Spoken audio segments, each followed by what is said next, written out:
اور اللہ پاک نے قرآن میں فرمایا کہ تم مجھے ویسا ہی پاؤ گے جیسا میرا گمان کرو گے۔ یہ ہم سب پڑھتے ہیں لیکن سمجھتے نہیں۔ تم جانتے ہو کہ حضرت موسیٰ کے پیچھے فوج لگی ہوئی تھی، تب اللہ نے کیوں سمندر کو 2 حصوں میں بانٹ دیا؟ تم جانتے ہو کہ حضرت ابراہیم کو آگ میں جانے کا حکم دیا گیا تو کیوں اس نے آگ کو ٹھنڈا کر دیا؟ تم جانتے ہو کہ کیوں اس نے حضرت یوسف کو کنویں میں بھی پالا؟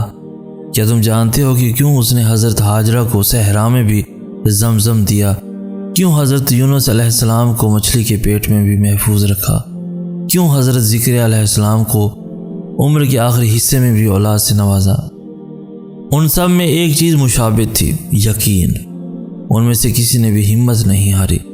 انہوں نے یقین رکھا کہ خدا راستہ نکالے گا، اور دیکھو اللہ نے راستہ نکالا۔ وہ سب اس پر یقین رکھ کر آگے بڑھتے رہے، اور دیکھو پھر اس رب نے بھی انہیں مایوس نہیں کیا۔ اور توکل تو یہ ہے کہ راستہ نہ ہو اور تم کہو اللہ راستہ بنانے والا ہے، اور جب تم اس کا اچھا گمان رکھو گے تو یقیناً سب اچھا ہی پاؤ گے، اور پھر دیکھنا وہاں سے راہیں نکلیں گی جہاں تمہارا وہم و گمان بھی نہیں جا سکتا۔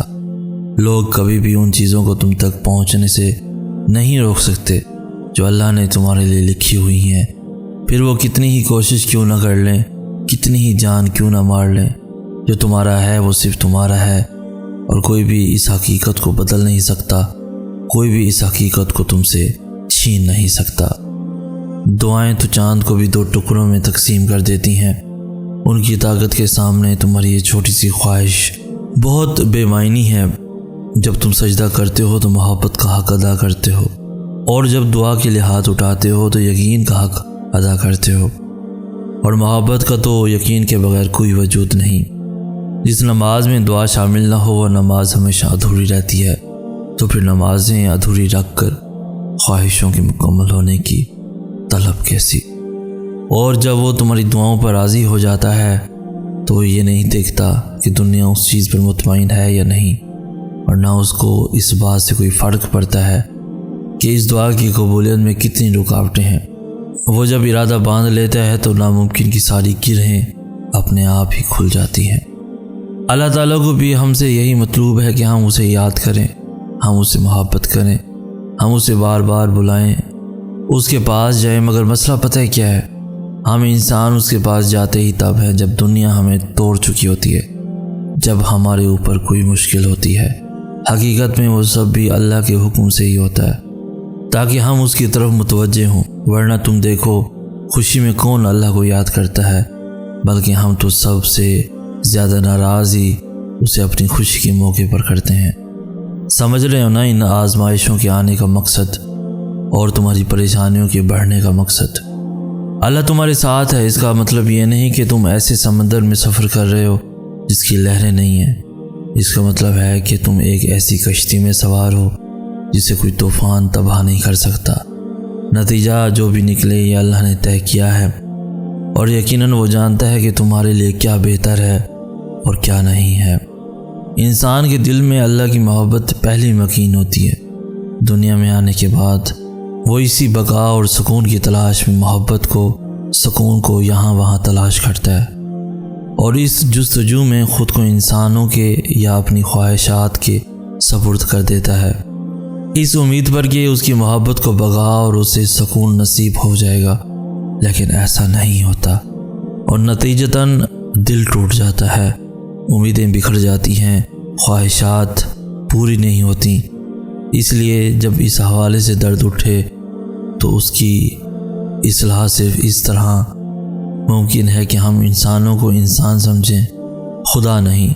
ہم انسانوں کو خوش کرنے اور انہیں سکون کی وجہ سمجھنے کی بجائے خود کو اللہ کی محبت کے سپرد کریں، اور لوگوں کو الزام دینے کی بجائے یہ سمجھیں کہ وہ اس طرح سے تخلیق کیے ہی نہیں گئے کہ دلوں کے اطمینان اور سکون کی وجہ بن سکیں، بلکہ اکثر ان کے ہاتھوں سے دل اور امیدیں توڑی ہی اس لیے جاتی ہیں تاکہ ہم اپنی اصل محبت کو پہچان کر اپنا آپ ایسے کے حوالے کر دیں جو ہمیں کسی بھی وقت، کہیں بھی، کیسے بھی حالات ہوں، کبھی تنہا نہیں چھوڑے۔ اللہ تمہیں آزمائشوں سے گزار کر آسائشوں تک لاتا ہے۔ صبر ایک بہت مشکل آزمائش کا نام ہے۔ زندگی کے اکثر مقام ایسے آتے ہیں جب انسان کہتا ہے کہ آخر کب تک، میں ہی کیوں، اور بے شک یہ فطری طور پر ہوتا ہے۔ بہت تھک جاتا ہے انسان، مگر ایک بات یاد رکھیں کہ آپ کی آزمائش جتنی مشکل ہوتی ہے اس کا اجر بھی اتنا ہی عظیم ہوتا ہے۔ یا اللہ، میرے پیارے اللہ، میں زندگی کے اس مقام پر کھڑا ہوں جہاں کئی سال گزرنے کے بعد مجھے معلوم ہوا کہ ایک سجدہ، صرف ایک سجدہ رب کی محبت کا ہو تو کائنات بدل جاتی ہے۔ رب کی محبت میں دل سے بہا ایک آنسو، ایک سرگوشی ہمیں اس کے کتنا قریب کر دیتی ہے۔ پہلے میں لوگوں سے اپنا دل کا حال کہتا تھا، ان کے سامنے اپنے دکھڑے روتا تھا، پھر عشق کی ایسی لت لگی جو مجھے میرے رب کے در پر کھینچ لائی۔ تب میں نے جانا کہ وہ تو خاموش دلوں کی صدائیں بھی سنتا ہے۔ زندگی خواہشات سے بھری پڑی ہے، ہر انسان کی کوئی نہ کوئی خواہش ہے۔ ہم جب اس خواہش کو لیے اپنے رب سے ایک اپنا تعلق بنا لیتے ہیں، وہ تعلق ہی ہماری منزل کا ایک حصہ ہوا کرتا ہے۔ اگر مل جائے تو شکر، اگر نہ ملے تو صبر، اور نہ ملنے پر صبر کے اجر کے ساتھ ساتھ تمہیں تمہارا رب مل جاتا ہے۔ اگر تمہارے دل میں اس چیز کی خواہش نہیں رہی تو سمجھو اللہ نے تمہیں اپنی محبت میں پورا کر دیا ہے، اور اگر اس چیز کی خواہش دل میں باقی ہے تو دعا کرتے رہو، جو حق میں بہترین ہوگا وہی، یا تو تمہارا دل بدل دیا جائے گا یا تمہیں وہ دے دیا جائے گا۔ تو دونوں صورتوں میں صبر کرو، اور کیا پتہ صبر کے بعد وہ چیز تمہیں مل جائے۔ ممکن ہے تمہیں رب مل جائے۔ ایک تدبیر انسان کرتا ہے، ایک تدبیر رب کرتا ہے، اور دونوں کی تدبیر میں اتنا ہی فرق ہے جتنا کہ دونوں کی حیثیت میں۔ ایک ذات ہے اور دوسرا خاک۔ خاک کی لاکھ تدبیریں بھی ذات کے ایک ان کا مقابلہ نہیں کر سکتی۔ تو مایوس کیوں ہوتے ہو؟ وہ ہے نا خالق غم کا بھی اور خوشیوں کا بھی۔ جب اللہ نے کہہ دیا کہ میرے حکم کے بغیر ایک پتا بھی نہیں ہل سکتا، تو کیا یہ غم جو تمہاری زندگی میں ہے اس کا علم رب کو نہیں ہوگا؟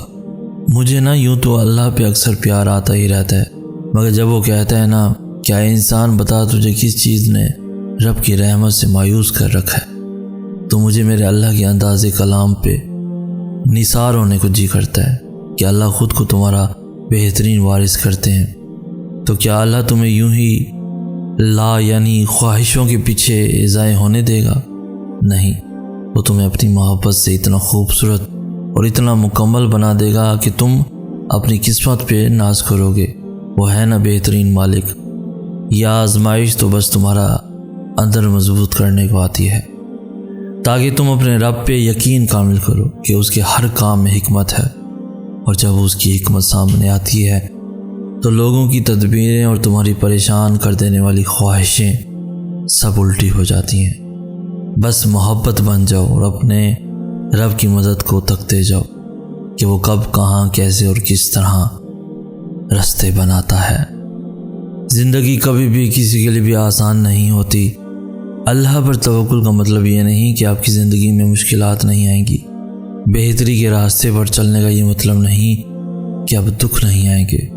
زندگی کا کوئی بھی موڑ آسان نہیں ہوتا، مشکلات بھی آتی ہیں اور دکھ بھی ملتے ہیں، لیکن جب ہم اللہ کی رضا میں راضی رہنا سیکھ لیتے ہیں اور اللہ کی انتخاب کردہ راستوں پر چلتے ہیں تو دکھ میں بھی مزہ آنے لگتا ہے، ہر غم میں سکون ملنے لگتا ہے، کیونکہ دل اس بات پر مطمئن ہوتا ہے کہ یہ اللہ کے انتخاب کردہ راستہ ہے اور اس میں اللہ کی رضا ہے، اور جس چیز میں اللہ کی رضا ہوتی ہے وہ کبھی ہمیں بے سکون نہیں کرتی۔ اللہ کے انتخاب بے حد پرسکون ہوتے ہیں، پھر چاہے آپ مطمئن ہو یا نہ ہو۔